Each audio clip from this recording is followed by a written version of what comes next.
Mesdames, Messieurs, après cette arrivée en cortège devant le monument de la FEDIP, je vais demander à Madame Frédérique Calandra, maire du 20e arrondissement, de bien vouloir prendre la parole. Madame la maire de Paris, très chère Anne, Monsieur Fernando Martínez López, directeur général de la Memoria Histórica et représentant le gouvernement espagnol, chère Catherine Vieux-Charrier, chère Cristina Latorre Sancho, chère Véronique Salou, Mesdames et Messieurs les élus, Mesdames et Messieurs les présidents d'associations d'anciens combattants de la mémoire, présidents d'associations de déportés et enfants de déportés, Mesdames et Messieurs, nous voici réunis ce matin dans ce magnifique endroit pour une cérémonie peu commune à Paris et d'une grande importance pour l'histoire de notre ville comme pour celle de la France. Il y a un peu plus de 74 ans, les Parisiennes et les Parisiens étaient libérés du joug nazi. La liberté reprenait ses droits, pied à pied, immeuble après immeuble, rue après rue, quartier après quartier, arrondissement après arrondissement. Et si nos prédécesseurs purent reprendre le cours de leur vie, ils le doivent en grande partie aux combattants volontaires étrangers engagés dans la 2e DB au sein du 9e régiment de marche du Tchad, la trop méconnue Nueve, conduite par Amado Granel. Sur 160 hommes, 146 étaient des républicains espagnols. Ce sont eux qui, les premiers, entrèrent dans Paris, ainsi que sur la place de l'Hôtel de Ville. Ces hommes représentaient fièrement les républicains espagnols qui durent fuir la sauvagerie du franquisme il y a 80 ans au cours de la Retirada. Au cœur de l'hiver 39, ils furent près de 500 000 hommes, femmes et enfants à franchir la frontière en quelques jours à peine et le plus souvent dans des conditions abominables. La prise de Barcelone par les troupes du général Franco le 26 janvier les avait précipités massivement et brutalement sur les routes dans le dénuement le plus total. Il faut s'imaginer ces familles entières épuisées par 3 années de guerre civile, fuyant une mort certaine, se pressant à la frontière. Il faut rappeler aussi l'indignité du gouvernement français qui savait tout mais qui avait préféré détourner les yeux du drame qui se jouait de l'autre côté des Pyrénées.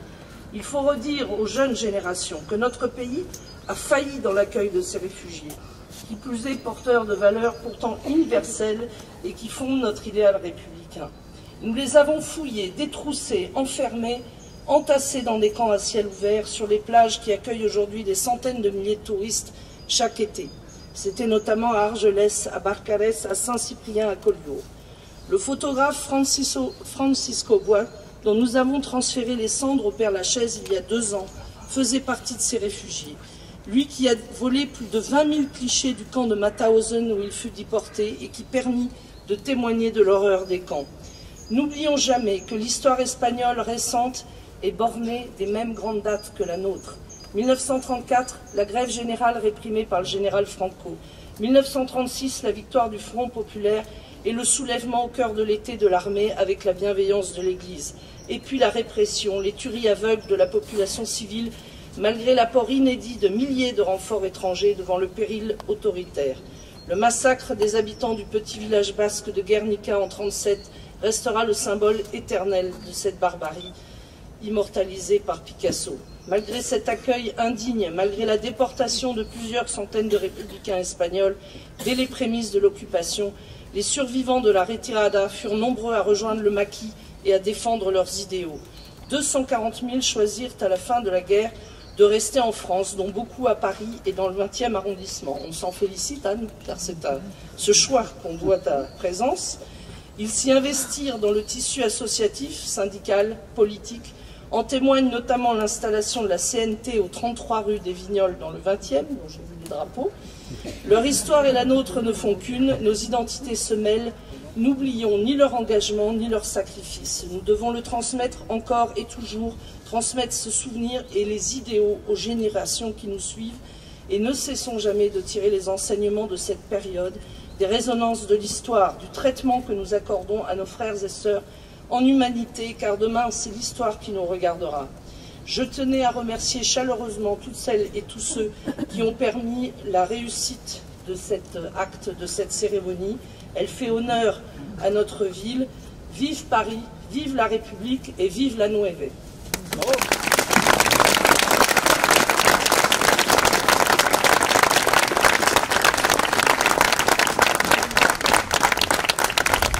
La parole est maintenant à Madame Véronique Salou, présidente de l'association du 24 août 1944.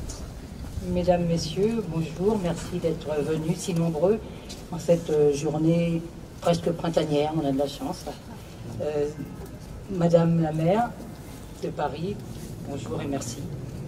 Catherine, merci beaucoup du soutien de vos services et merci aussi à tous ceux dans la mairie de Paris qui ont permis cette manifestation et ce beau succès. Señora Cristina Latol Sancho, Señor Fernando Martínez López, Señor Luis Fernando Rodríguez Guerrero, bienvenido y gracias por su presencia entre nosotros en este homenaje a los españoles antifascistas caídos por la libertad.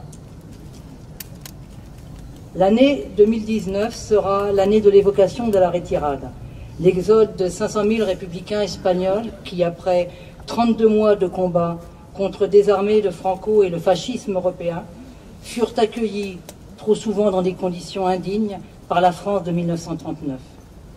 Ni victimes, ni martyrs, ils étaient tout un peuple plein d'espoir et de conviction, épris de liberté et de justice sociale.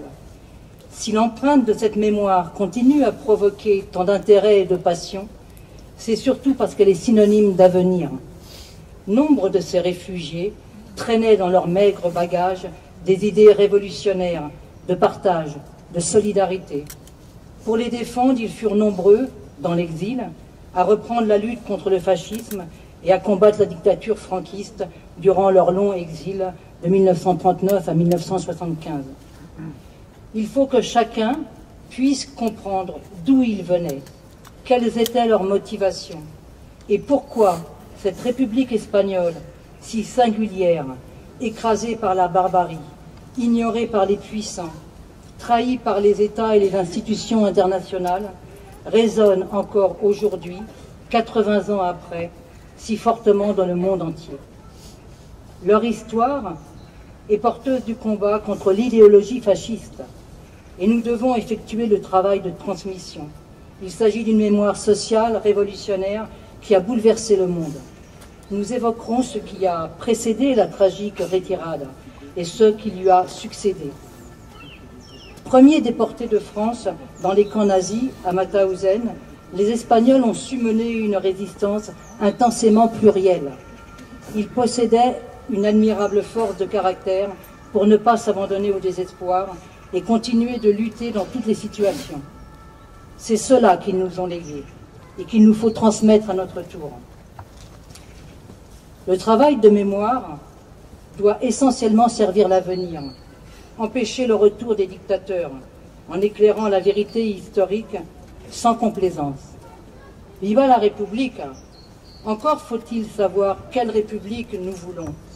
Celle de 33 à 34, qui exerça une répression féroce contre les ouvriers, les mineurs, les paysans et les syndicalistes, ou celle de 36 à 37, qui fit naître une extraordinaire expérience sociale révolutionnaire jamais renouvelée.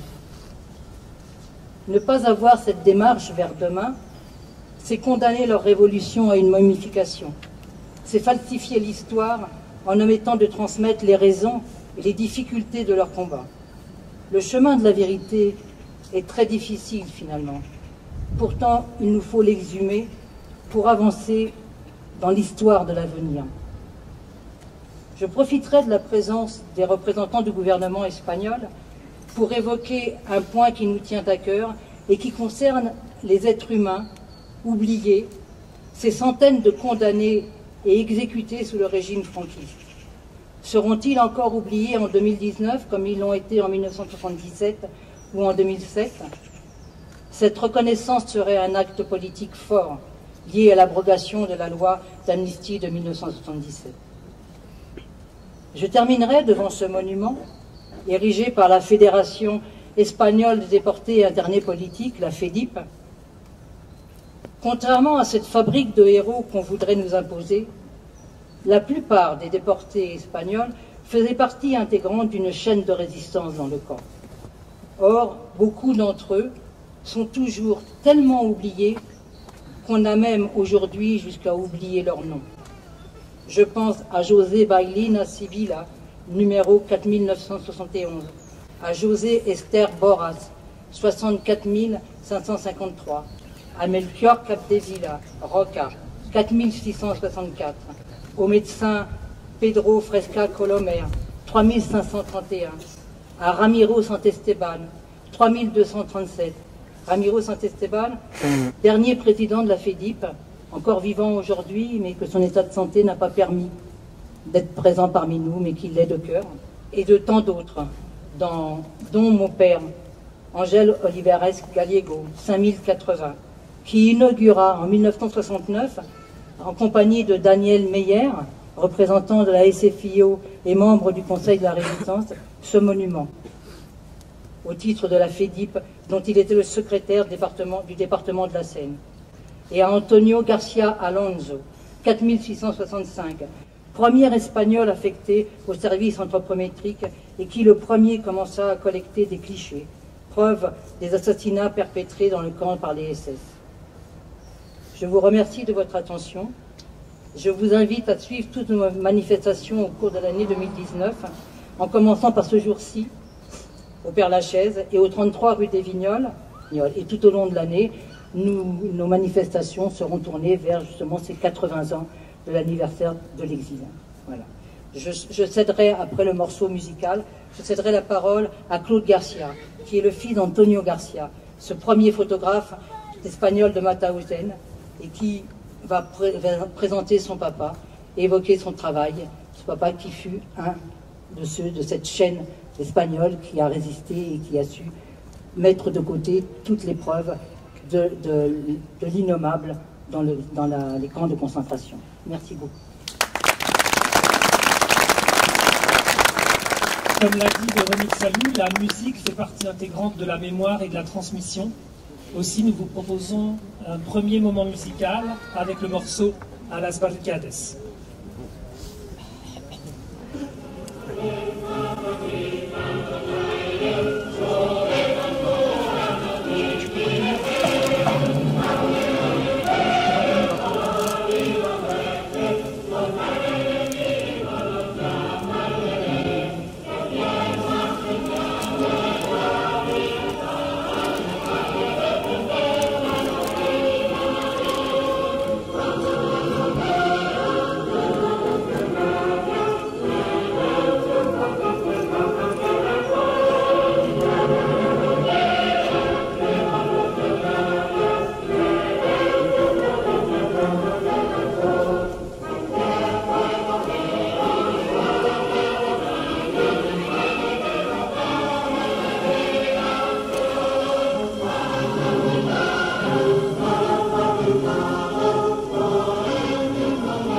J'invite maintenant M. Claude Garcia, fils d'Antonio Garcia, photographe à Mauthausen, à venir témoigner.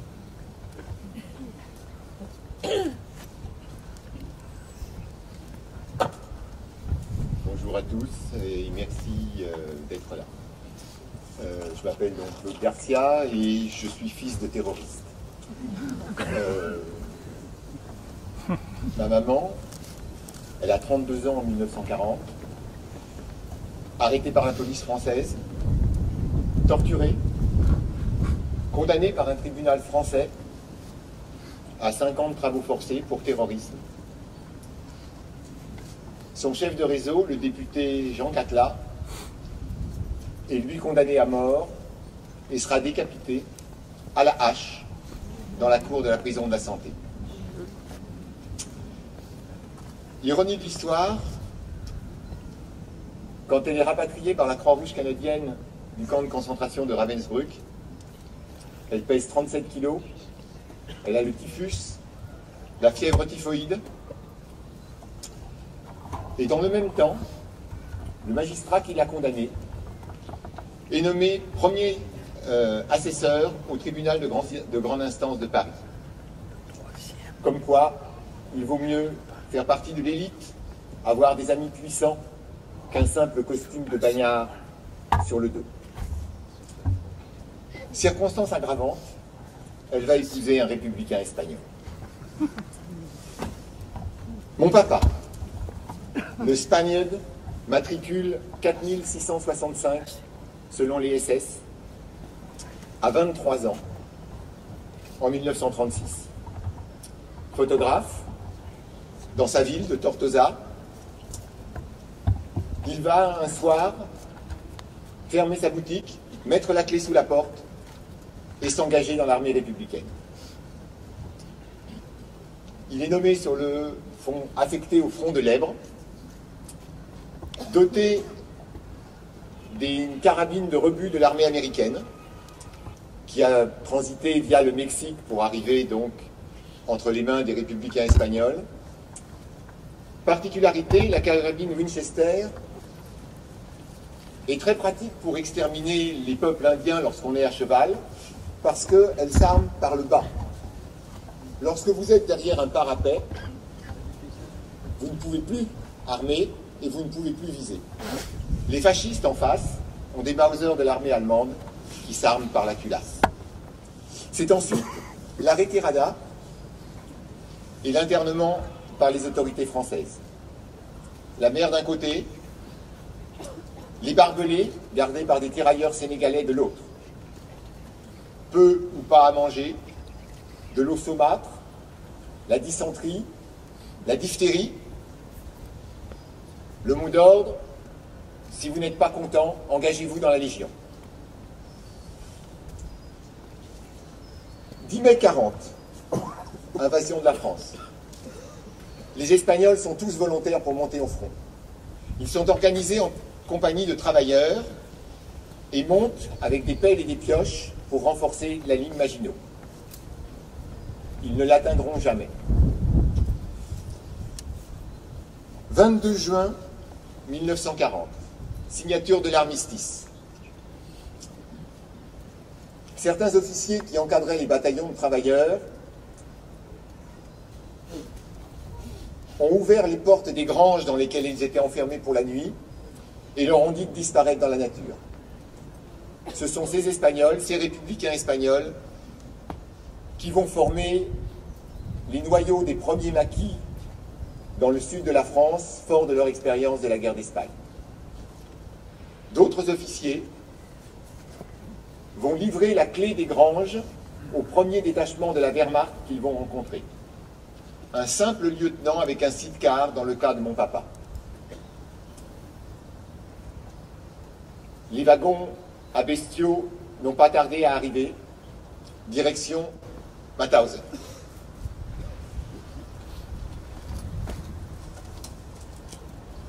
À leur arrivée, Mauthausen est encore un camp en construction. Il séjourne de la racaille, des opposants, des homosexuels, des asociaux et des tziganes. Les Espagnols sont regroupés par carrés de 10 sur 10 sur la grande place. Les SS, avec des chiens, en face d'eux, des mitrailleuses sur les miradors, et les capots armés de nerfs de bœuf qui circulent entre les rangs. Les SS font leur marché. Ils ont besoin de boulangers, de cordonniers, de musiciens et d'un photographe. Le mot ressemble à l'espagnol. Mon papa lève la main. Comme il s'avère compétent, il va survivre aux 5000 républicains espagnols morts à Mauthausen. Mon père n'est pas un héros. Son quotidien, c'est la peur, c'est la mort, c'est la faim. Ce sont les exécutions sommaires. C'est l'odeur de chair brûlée qui sort des fours crématoires et qui est omniprésente dans le camp. Il aura des cauchemars récurrents tout au long de sa vie. Les SS photographiaient les pendus pour l'exemple, les déportés poussés dans les barbelés électrifiés, les sondeurs commandos qui tiraient les corps des chambres à gaz. Mon papa était chargé du tirage. Pendant la phase de séchage, de loin en loin, pour ne pas éveiller les soupçons, il faisait glisser une photo entre le meuble et le mur. Ce sont ces photos qui seront récupérées à la libération du camp et qui, parmi d'autres, permettront de porter témoignage contre la barbarie nazie. C'était peu et c'était beaucoup, car découvert, c'était la mort immédiate. Encore deux récits qui ont bercé mon enfance. Ce jeune général russe qui a refusé de se séparer de ses hommes. Sur la grande place du camp, les SS l'ont arrosé en plein hiver à la lance à incendie. Il est mort, gelé, debout. Ou encore ses deux frères, je ne sais plus, tchécoslovaques, polonais. Un capitaine SS se tenait en haut des marches de la carrière du camp de Mauthausen que les déportés remontaient, donc ils remontaient l'escalier avec des pierres de 20 ou 30 kilos sur le dos, et il éliminait les plus faibles, en leur ordonnant de sauter ou en les poussant dans le vide. Un jour, ses deux frères l'ont attrapé chacun par un bras et ont sauté avec lui. Terroriste un jour, terroriste toujours. Je ne suis qu'un anonyme, un invisible, et je suis en colère. Certes, la République espagnole existe à nouveau après la mort de Franco. En France, les femmes ont obtenu le droit de vote. 14-18 devait être la der des der. 39-45, plus jamais ça. Depuis, plus de 300 conflits armés ont fait plus de 70 millions de morts, plus de morts que toute la dernière guerre mondiale. Les ventes d'armes se portent bien, sans parler de la pollution de l'air, de l'eau, du sol, des famines, des épidémies, des migrants qui meurent en Méditerranée. Que font nos gouvernants? Notre planète brûle et ils regardent ailleurs. 50 millions d'êtres humains sont-ils morts pour rien? Quel monde laissons-nous à nos enfants?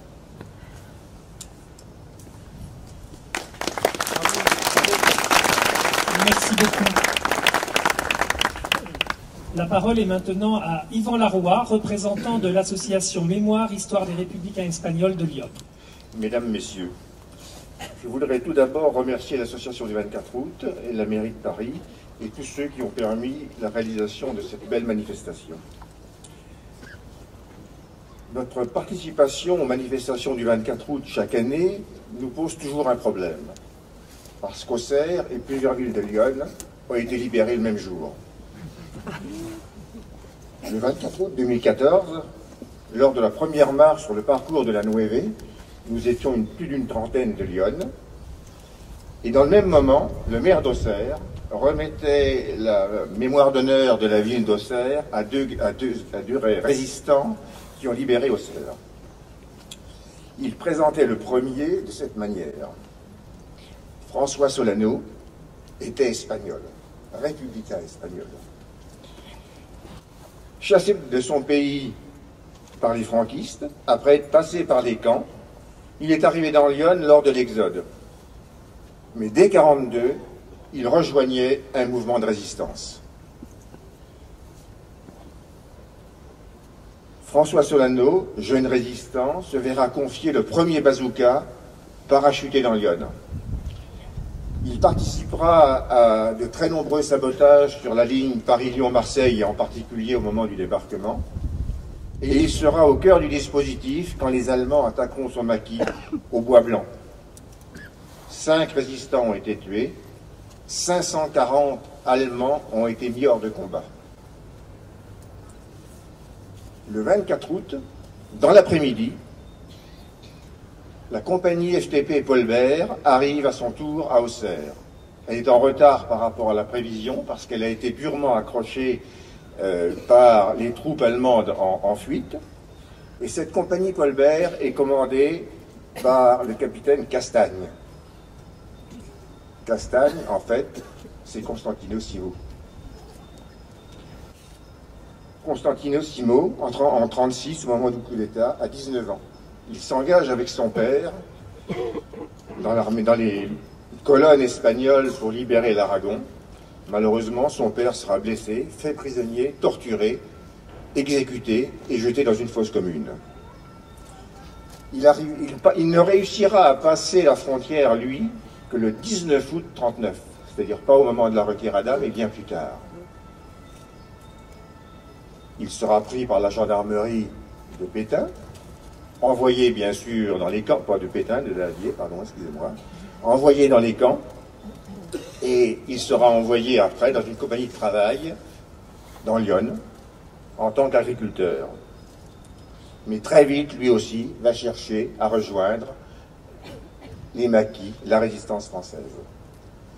Il passera par plusieurs petits maquis, où il va réorganiser, former les jeunes, et quand au printemps 1944, la compagnie Polbert est formée en agglomérant plusieurs petits maquis, les hommes demandent et obligent l'état-major à le nommer responsable de la compagnie avec le grade de capitaine.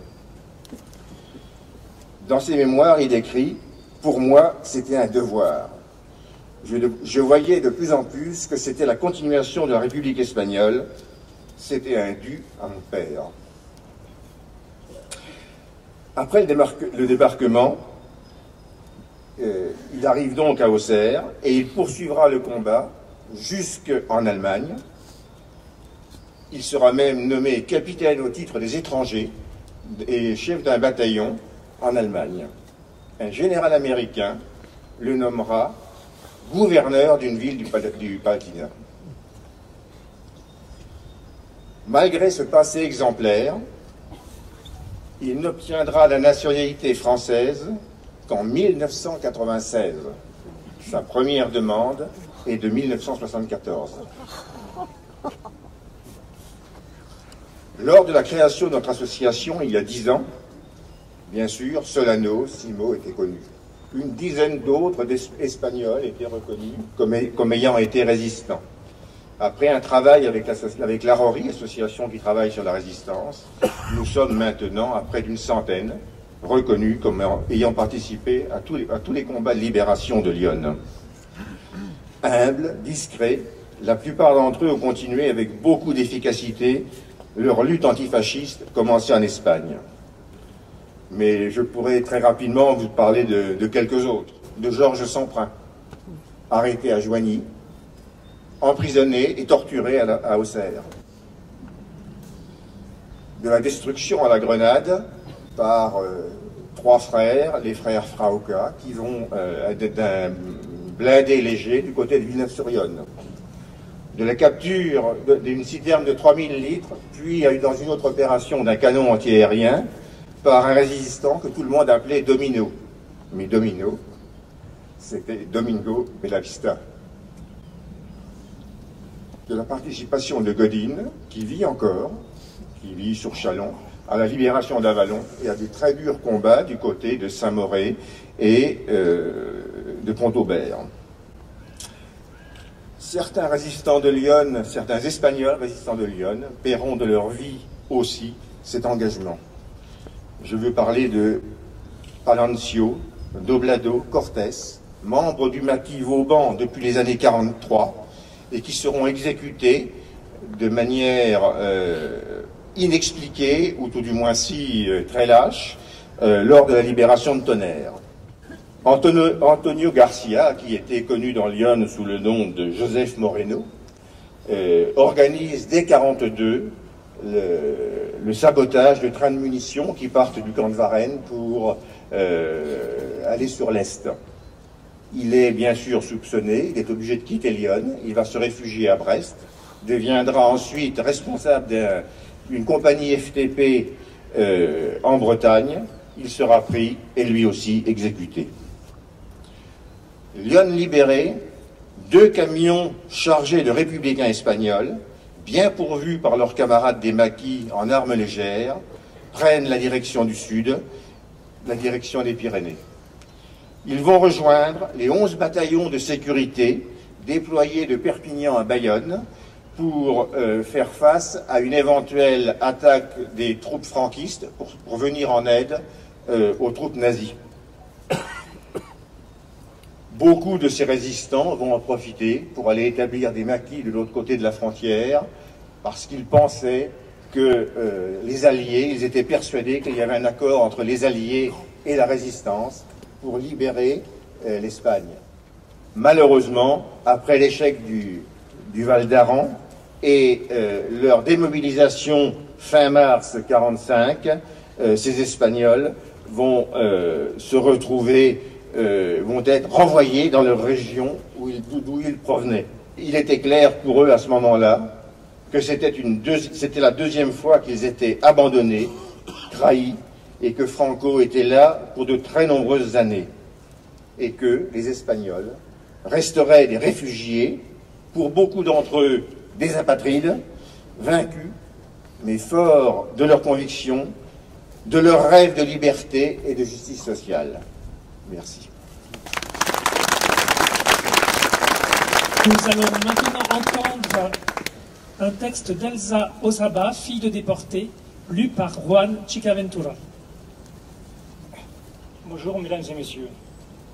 Au nom d'Elsa Osaba Bailo, membre de l'organisation Querella Argentina, je voudrais brièvement rappeler ce que réclame cette organisation et dans quel contexte. L'histoire des Espagnols qui ont vécu un exil aussi long que douloureux est enfouie dans l'oubli français. Quand quelque chose est trop embarrassant, la solution est de le cacher.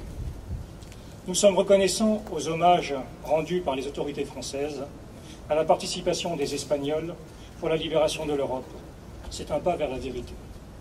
Mais nous n'oublions pas à quel point les Alliés nous ont laissés impuissants, la France en particulier, en reconnaissant le dictateur Franco. Certains de nos parents et de nos proches ont été rapatriés de force vers une mort quasi certaine ou dans une prison inhumaine. D'autres furent pratiquement réduits en esclavage. Les hommes des CTE, utilisés comme auxiliaires de l'armée française, ne furent pas reconnus comme soldats français et, séparés des autres, furent partis des premiers déportés vers l'Allemagne nazie. Pour que les hommages à l'exil qui fut notre holocauste ne soient pas seulement des cérémonies condamnées à de simples photos officielles, nous voulons que vérité, justice et réparation s'accomplissent pour les garanties de non-répétition. Nous sommes attristés par l'échec de la restauration de la justice universelle. Cela signifie que la cause de l'exil et de la déportation ne se retrouve que dans le cadre de la plainte déposée par l'Argentine. Nous ne voulons pas du désir des autorités d'inviter à la réconciliation.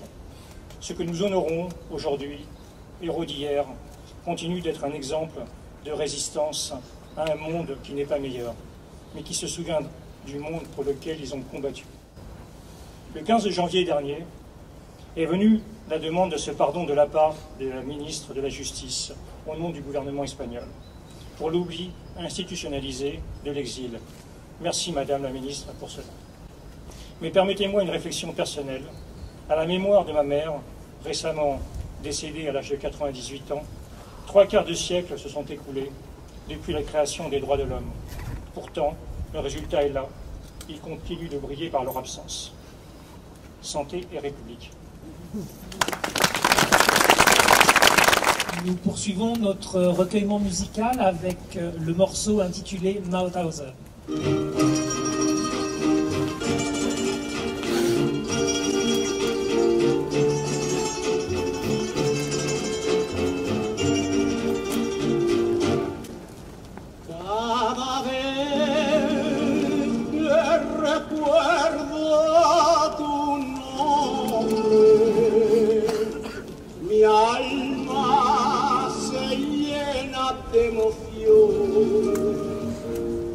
Cada Cada vez que recuerdo tu nombre, llora y llora mi corazón. Mauthausen, la sangre de los deportados, tu nombre ha marcado por la eternidad. Mauthausen, la muerte de los torturados y del mundo entero, toda tu crueldad reposa debajo tu suelo.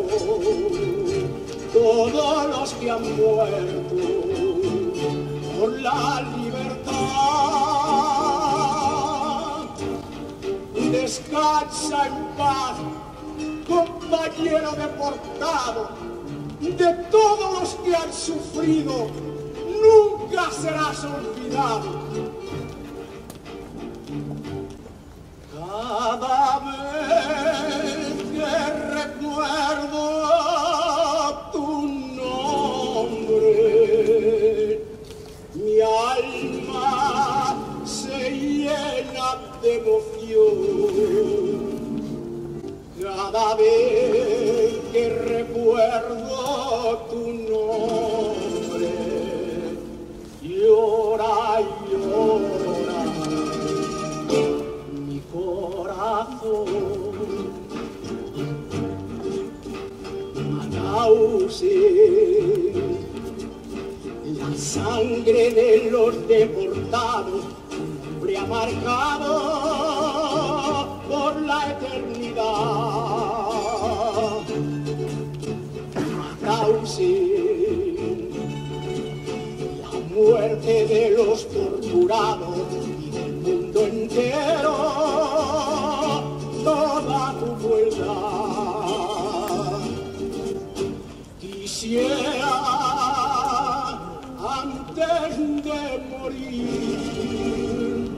poder mil veces decir: Mauthausen, Mauthausen.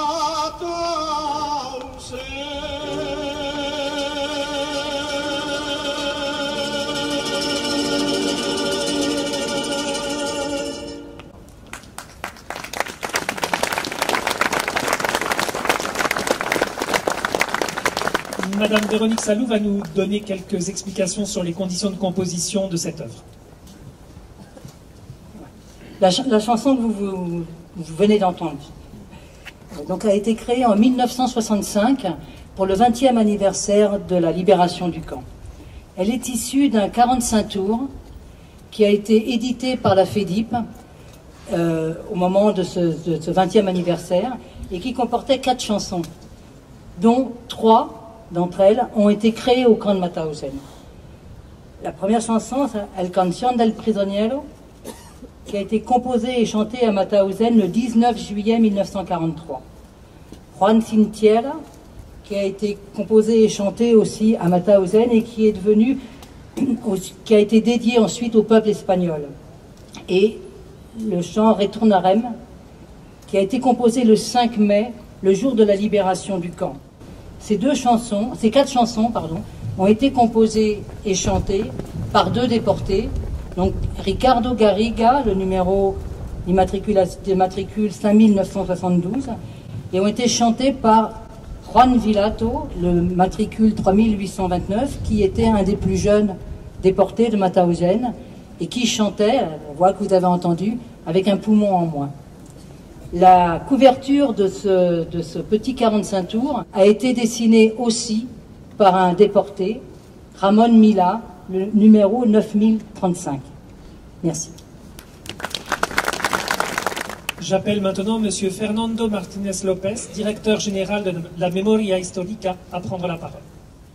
Buenos días, bonjour, messieurs, dames. Buenos días.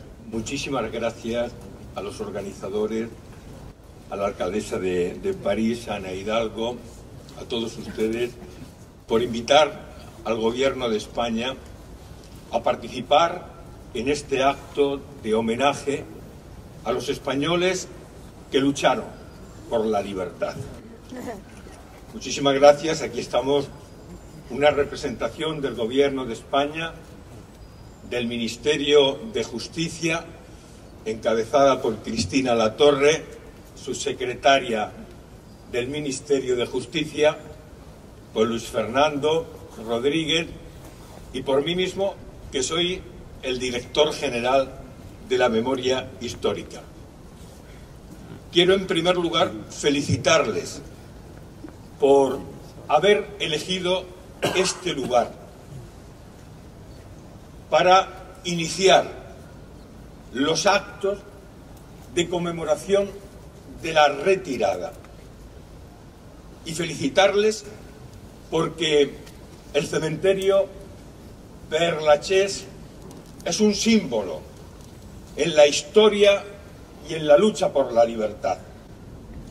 Aquí hay muchos hombres y muchas mujeres que lucharon y que dieron su vida por la libertad. Así es que muchísimas felicitaciones por esta elección y porque hoy se inicia lo que va a ser la conmemoración aquí en París del aniversario, del 80 aniversario de la retirada y del exilio republicano español.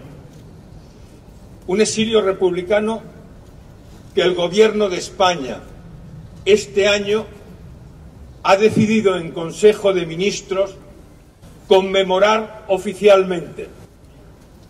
Es la primera vez en la historia de la democracia española que un gobierno español decide conmemorar el exilio. Y lo vamos a hacer por tres razones fundamentales. Primera, por hacer un reconocimiento a los hombres y a las mujeres que tuvieron que salir de España, también a sus lugares de memoria. Segundo lugar, queremos rendir tributo a las instituciones y a los países que dieron acogida a aquellos hombres y aquellas mujeres que salieron a lo largo de la Guerra Española y a lo largo de enero y febrero de 1939. Hemos empezado ya a conmemorar este aniversario. El presidente del Gobierno de España, Pedro Sánchez, la semana pasada estaba en México. Y en México, para rendir tributo a un hombre como Lázaro Cárdenas, que abrió los brazos para recoger a los hombres y a las mujeres del exilio republicano. Y estuvimos también en el Ateneo republicano, el Ateneo español en México. Y vamos a seguir haciendo actividades en México. Y quiero adelantarles que por primera vez el Gobierno de España y un presidente, dentro de una semana, va a estar delante de la tumba de Manuel Azaña. Pedro Sánchez el día 24 estará delante de la tumba de Manuel Azaña como nunca se ha hecho. Y también estará ese mismo día en la conmemoración, en el aniversario de la muerte de Antonio Machado en Coyur. Y tenemos un tercer objetivo. Ese tercer objetivo es rescatar al exilio republicano español del olvido. Es cierto que ustedes conocen el exilio republicano. Lo han vivido en sus padres, lo han vivido en sus abuelos. Pero es cierto también que la gran población española lo desconoce. Y el gran objetivo que tiene el Gobierno de España con esta conmemoración es sacar del olvido en el que ha estado el significado del exilio republicano a lo largo de muchos años y llevar la historia del exilio republicano a las escuelas, a la gente joven, a los institutos, porque aquellos hombres y aquellas mujeres que salieron de España y tuvieron que venir a Francia para luego desperdigarse por distintos continentes, representaban la mejor España, representaban valores democráticos, representaban virtudes republicanas. Aquellos hombres y aquellas mujeres, por representar esos valores y esas virtudes, fueron deportados a los campos de exterminio nazi. Aquellos hombres y aquellas mujeres, por representar valores democráticos y virtudes republicanas, tuvieron que seguir luchando contra el fascismo aquí en Francia y enrolarse en la resistencia. Y aquellos hombres y aquellas mujeres, por tener valores democráticos y valores y virtudes republicanas, se convirtieron en ese hilo conductor que nos une aquellos momentos de los años 30 democráticos en España con lo que es la democracia hoy en España, con lo que son los valores democráticos hoy en España. Y ese hilo conductor de lucha en la resistencia, ese hilo conductor de lucha también contra el fascismo en Europa, es lo que hace que los españoles formemos parte también de la memoria democrática europea. Nosotros no quedamos al margen de esa memoria democrática europea que todos ustedes sienten, todos ustedes han vivido y todos ustedes lo llevan aprendido en el corazón. En este momento en España estamos viviendo un resucitar potente de las derechas autoritarias, de las tres derechas unidas que vuelven a decir que los demócratas españoles, que vuelven a decir que los que luchamos por la justicia, que los que queremos la igualdad, que los que queremos el entendimiento entre pueblos de las distintas regiones y nacionalidades de España, a los que defendemos esto, nos vuelven a decir que somos la anti-España. No, es el momento de mayor unión, es el momento de mayor firmeza en los valores democráticos y en esas virtudes a las que antes hacía referencia. Yo no quiero extenderme más, pero hace 7 meses, invitado por la alcaldesa de París, estuve en el acto que la asociación del 24 de agosto hacía en reconocimiento de los hombres que entraron y que fueron pioneros en la libertad y en la liberación de París. Y aquel mismo día yo les anunciaba a ustedes que el Consejo de Ministros de España aprobaba un decreto para sacar los restos del dictador del Valle de los Caídos. Pues hoy puedo decirles que estamos en los últimos momentos administrativos para que pronto el dictador salga ya de ese Valle de los Caídos, que evidentemente él no puede estar allí porque es un mausoleo que no puede ser de ninguna de las maneras para un dictador. Pero hoy la representación del Gobierno de España no solo venimos a poner unas flores en este monumento, que las vamos a poner con todo el cariño, también venimos a reafirmarnos en la necesidad que tiene en este momento España y que impulsa el Gobierno de reparación de las víctimas del franquismo, de las víctimas de la dictadura. Tenemos una tarea importante.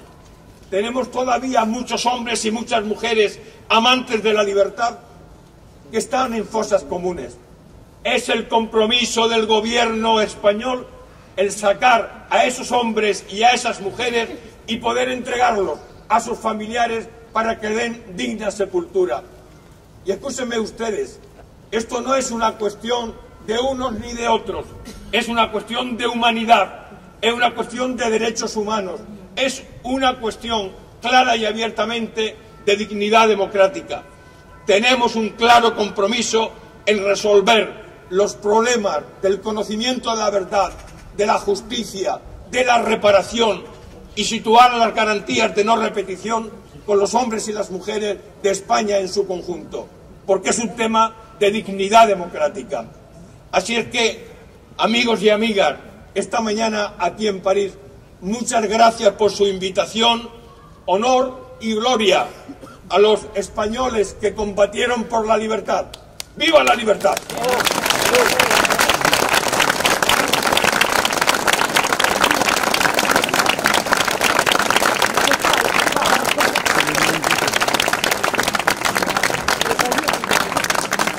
Este es el logotipo del 80 aniversario del exilio republicano español, que va a llevar todos los actos, más de 150 actos que tenemos previstos prácticamente por todo el mundo y que aquí en París celebraremos unos cuantos de la mano de vuestra alcaldesa, nuestra alcaldesa. Muchas gracias. La parole est maintenant à Madame Anne Hidalgo, maire de Paris.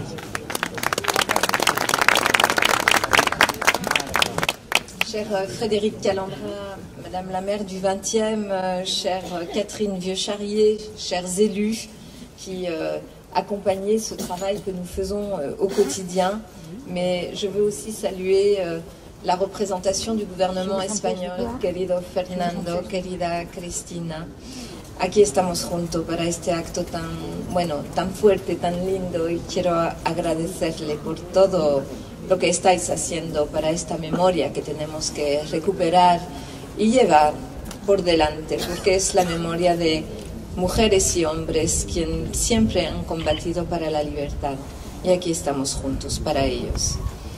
Je veux aussi bien sûr saluer Véronique Salou, chère Véronique, merci, et toutes les associations qui sont au quotidien exigeantes, et elles ont raison de l'être, pour nous aider à porter cette mémoire. Je veux également saluer parmi nous Alexandre Adler, Alexandre, grand historien aussi, et qui nous éclaire beaucoup sur... je sais que c'est un grand amoureux non seulement des brigadistes avec lesquels il a des liens forts, mais bien sûr de l'Espagne républicaine. Chers amis, comme beaucoup d'entre vous ici, j'ai été bercée dans mon enfance par l'histoire familiale de l'exil, de la guerre d'Espagne et de la retirada. Mon père va avoir 90 ans, donc il avait 10 ans au moment de la retirada de Antequera, Malaga, où il est remonté avec des colonnes de réfugiés.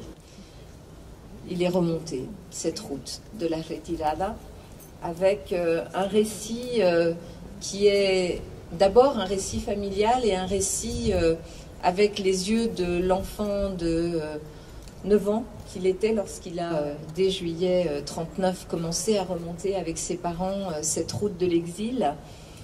Donc les yeux d'un enfant qui voyait des milliers de personnes, des femmes qui mouraient, qui, après les bombardements, restaient accrochées à leur enfant, la mère morte, l'enfant peut-être encore vivant.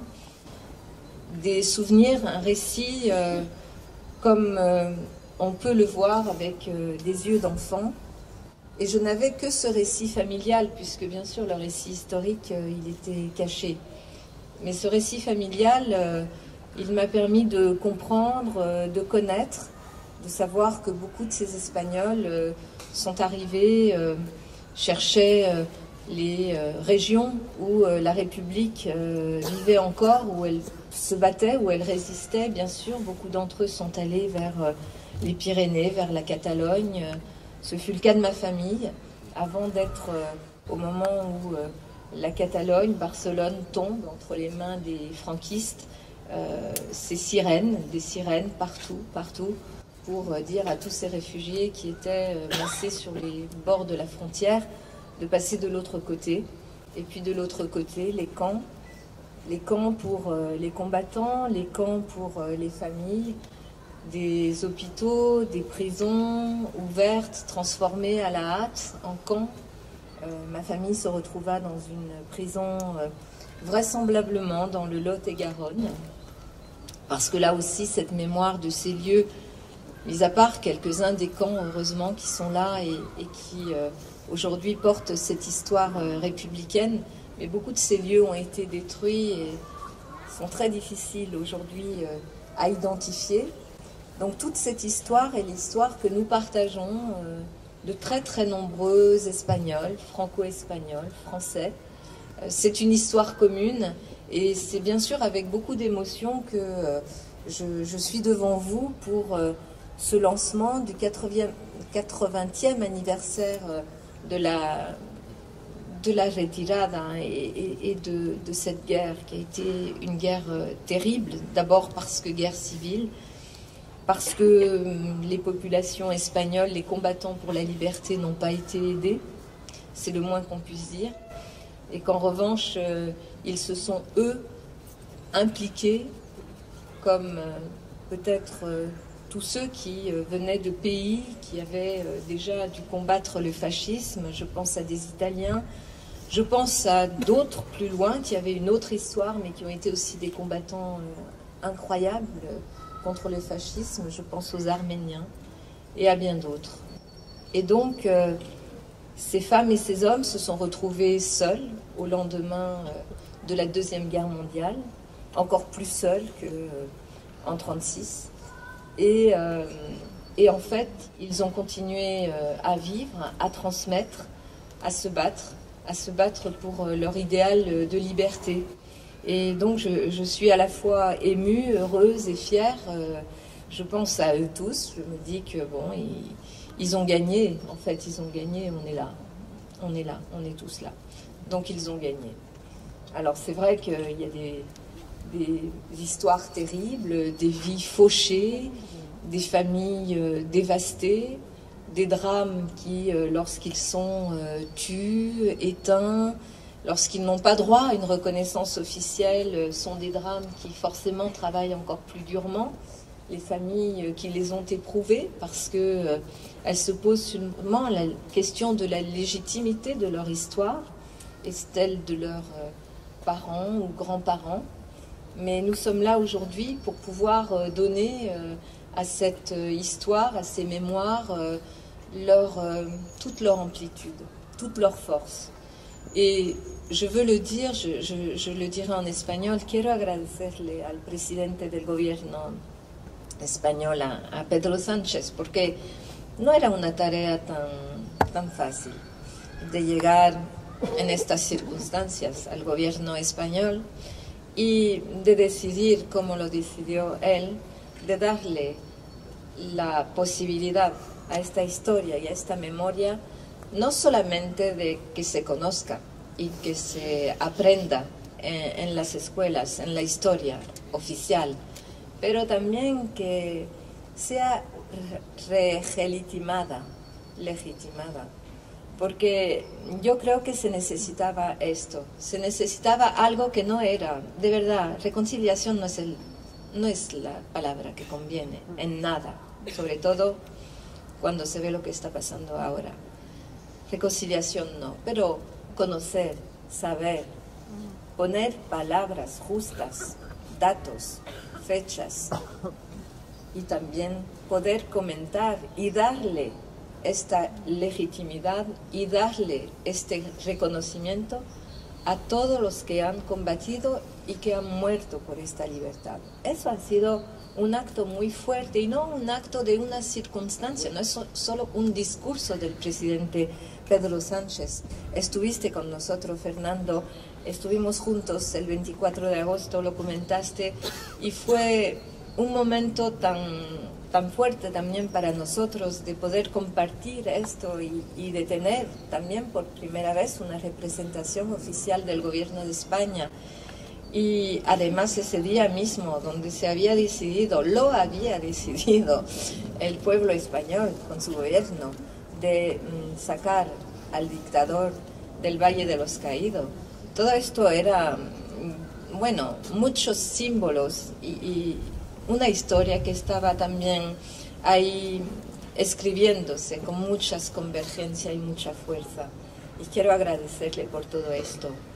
Je veux dire que c'est d'autant plus important de commémorer, de faire ces colloques, ces moments, ces recueillements de rappeler l'histoire, les noms de ceux qui ont combattu, de ce qu'ils ont fait, les noms aussi de celles et ceux qui n'ont peut-être pas combattu, mais qui ont été là, qui ont aussi souffert et apporté leur pierre pendant cet exil.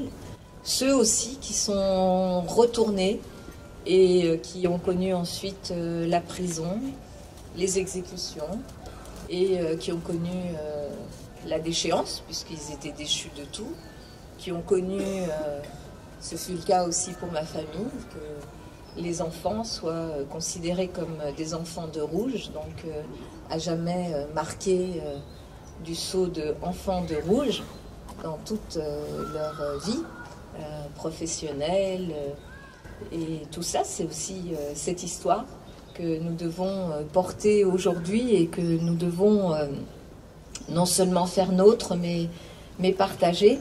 Mais aujourd'hui, c'est d'autant plus important de le dire que, bien sûr, avec souvent une volonté d'édulcorer, de changer les mots, de vider les mots de leur sens, on voit revenir, on parle de populisme, il y a aussi des fascismes, hein, il y a des fascistes qui reviennent y compris dans mon Andalousie natale, comme force politique alliée à des forces dites progressistes.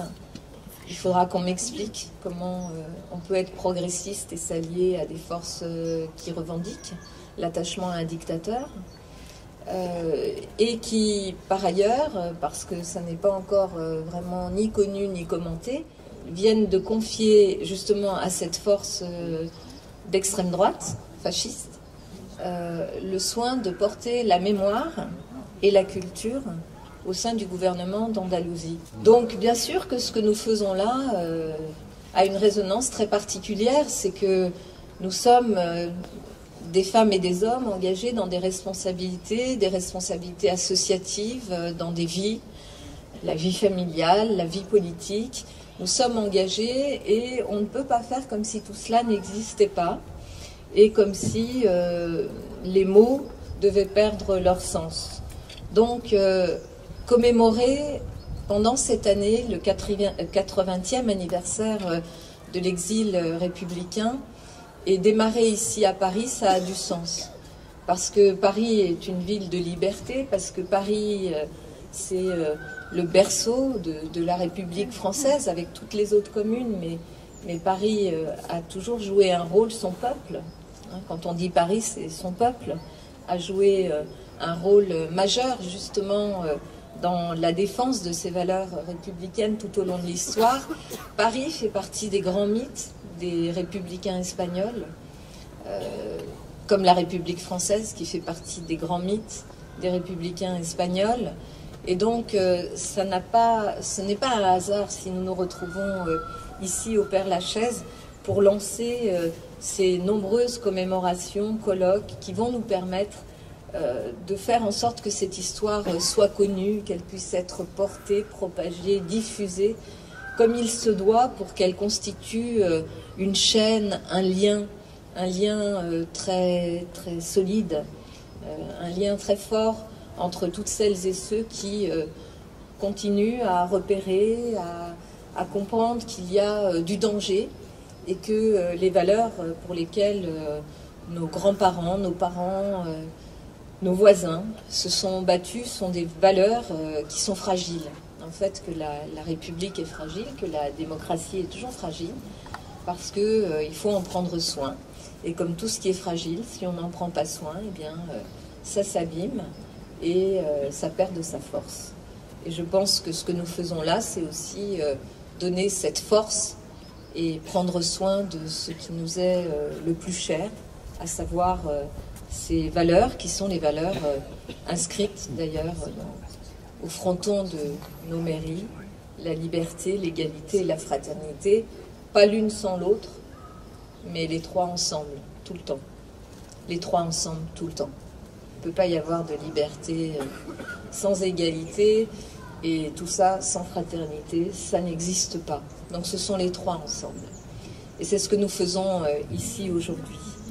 Alors, je vais, pour terminer, vous dire aussi quelques vers d'un poète magnifique, Federico García Lorca, qui lui aussi a été exécuté, qui lui aussi est un grand symbole pour tous les amoureux de cette période, pour tous ceux qui veulent porter haut et fort cet héritage des républicains espagnols. Je rappelle, hein, les républicains espagnols, pour eux, ont changé le monde avec la culture et l'éducation. Je crois que c'est vraiment ce qui continue à nous marquer aujourd'hui. Et la présence des artistes, de la culture dans ce qui fut cette révolution, cette aspiration des républicains espagnols à la liberté est toujours très présente. Et c'est là aussi quelque chose d'intemporel. Donc Federico García Lorca, intemporel. Sobre París la luna tiene color violeta y se pone amarilla en las ciudades muertas. Y sobre los desiertos es profunda y sangriente. Je vous remercie. Je vais demander à l'assistance de bien vouloir se lever pour la présentation des gerbes. La première gerbe sera déposée par Territoire de la mémoire de Liège.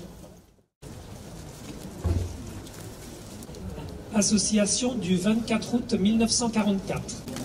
Madame Cristina Latorre Sancho, sous-secrétaire à la justice, représentante le gouvernement espagnol. Et Monsieur Fernando Martínez López, directeur général de la Memoria Histórica. Madame Anne Hidalgo, maire de Paris, accompagnée de Catherine Vieux-Charrier, adjointe chargée de la mémoire du monde combattant et correspondant défense. Madame Calandra, maire du 20e arrondissement. Et Monsieur Alexandre Adler. Je vous propose maintenant un moment de recueillement dans le silence. Merci. Le chant des oiseaux nous a accompagnés pendant toute notre manifestation. C'est sur ce très beau morceau de Pablo Casals que nous terminerons notre cérémonie.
Madame la maire de Paris, accompagnée des autorités présentes, va saluer les porte-drapeaux.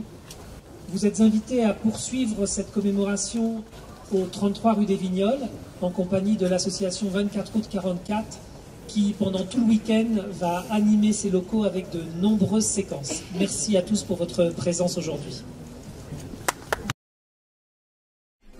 Reviendront per les chemins de France, cor blessé, mais l'espoir retrouvé. Reverrons la terre de notre enfance, que malgré nous, il a fallu quitter. Oui, gardons, mon cœur, notre espérance, les beaux jours enfin vont revenir. Ils nous oublieront jusqu'à nos souffrances dans la joie d'un nouvel avenir. La la la la la la la la la la la la la. Ils nous oublieront jusqu'à nos souffrances dans la joie d'un nouvel avenir. La la la la la la la la la la la la la la la la la.